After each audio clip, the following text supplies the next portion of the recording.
Hi everyone, in this video I will show you how to make this clay flower.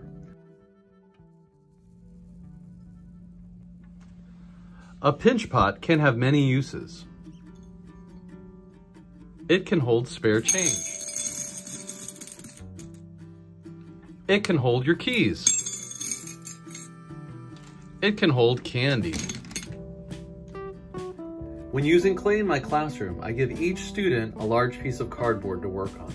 This helps keep the tables a lot cleaner. You could also use a piece of board like this. Another suggestion might be covering the surface area with a large piece of paper so that the table doesn't get dirty. You will also need some clay. I'm using this gray clay right now. It turns white after firing. I store it in baggies, and before I close the bag, I like to spray a little bit of water in there to keep it moist so it doesn't dry out. Gloves are a great option if you don't want to get your hands dirty with the clay. You'll need a cup of water and some carving tools. I like to use some of these wooden sticks. They're pointed on one end and flat on the other. Some plastic carving tools, some that are curved, some that are flat edged. Toothbrush makes some nice texture on your clay projects. Brushes are always good to have to smooth out any cracks. I like to use a spray bottle filled with water for wetting the clay.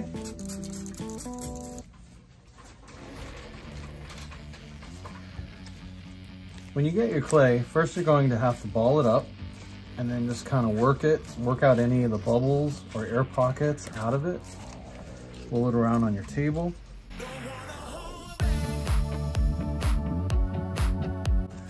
Once you have a clay ball, then you're going to put your thumb inside of the clay like this. Okay, kind of twist it around.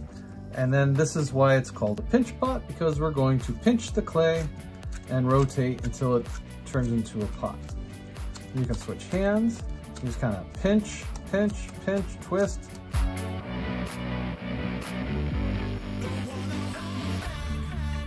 Once you have the pinch pot shape, we're going to flatten it out and we're going to turn this into a flower shape. So I'm going to flatten out the inside, kind of stretch it out.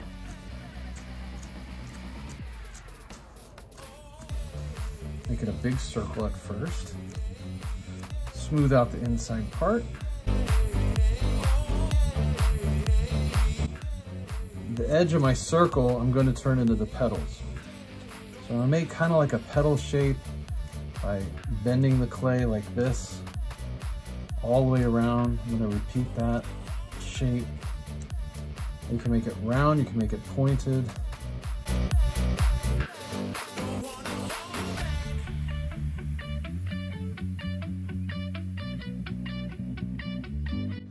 All right, I'm going to keep working on it. I'm going to wet it a little bit. Some of the edges are cracking.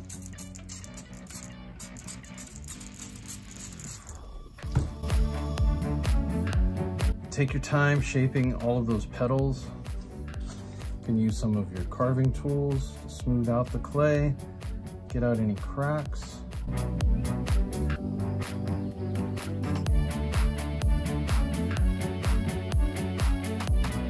Just cutting away some of the clay at the bottom. Right here, just taking away some of this clay. Looks more like a petal. Remember to keep all of your extra clay. We could use it for another project, or you might want to add something extra to this piece that you're working on.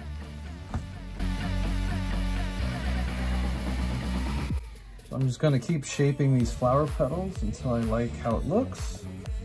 And then I'm going to smooth out the whole project with some water, and a finger, and maybe a brush.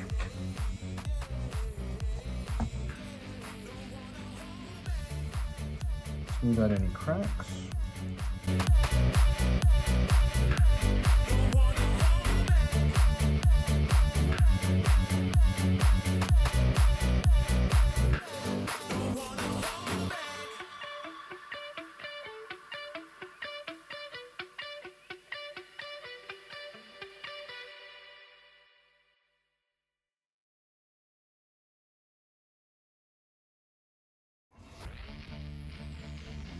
Starting to look more like a flower.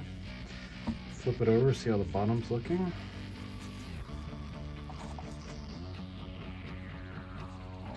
Smooth out any of these cracks here. Just gonna clean this up and trim off some of the excess clay.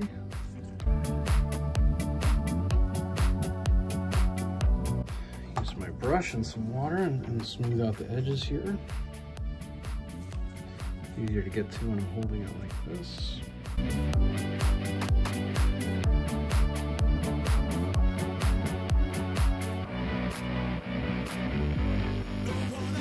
You don't have to use the brush, you can just use your finger to smooth out the clay. I find that the brush works really well for me, but your fingers and your carving tools could work just as well for you.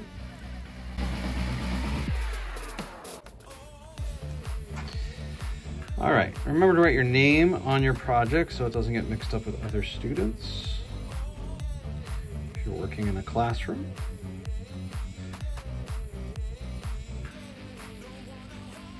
I also like to write the year.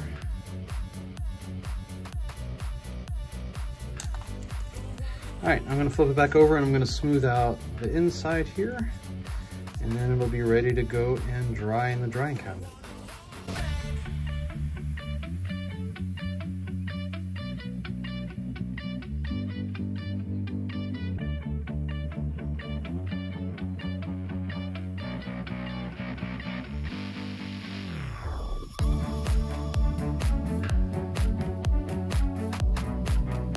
I like the way this looks now, so I'm going to put it in the drying cabinet and let it dry completely. That will be bone dry, meaning that it has no moisture in it anymore, and it will be ready for the kiln. I tried to make each petal about the same size. If you notice any like little cracks while you're working on your project, you can take a small piece of clay and just kind of fill in that crack and smooth it in. You don't want any cracks on your petals here.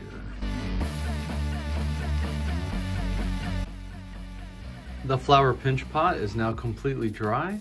This is called bone dry. Now it's ready to go in the kiln for firing. This is my kiln. It's an older one. Still works pretty good. Here's the inside with some of the clay projects I've been working on. You will need various colors of glaze to paint onto your clay project. These glazes are non-toxic, lead-free, and food safe. And 2 coats work really well, and you can fire it at a cone of 4 in your kiln.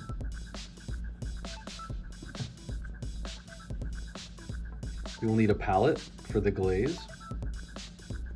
When I'm having my students paint their projects with glaze in my classroom, I put 1 cup at each table, and each table has a different color of glaze. Then the students can move around the room and use that color, and when they're done, they go to the next table and use that color.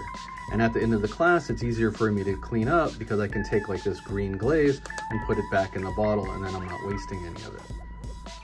You will need a cup of water for cleaning off your brushes. You will also need some brushes to paint with. You will also need a paper towel to dry off your brushes. Also, when I'm painting, I'm going to use this Lazy Susan. This spins around, and then it's easy for me to get to all sides of the clay project. My flower pinch pot has come out of the kiln, and you'll notice that the clay has turned white, and now the clay is rock hard. I'm going to paint it with some glaze. I've got my palette ready with some different colors. I think I'm going to use mainly warm colors on this today. Warm colors make you think of hot things. They are red, orange, and yellow. Remember, your project will look best if you paint 2 coats on it. Remember not to get any glaze on the back of the project because that could cause your project to stick to the kiln shelf, and when you're trying to remove it, it could break.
I'm done painting my flower pinch pot.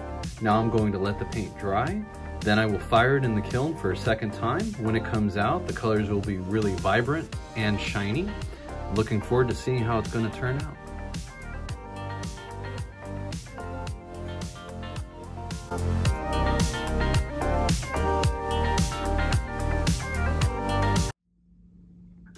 Here's how the flower pinch pot turned out. You can see how shiny the glaze has turned. I love how vibrant the colors are, especially that orange right there. I hope you enjoyed making this clay flower with me. Please leave a like and subscribe, check out my other videos, and I'll see you guys next time.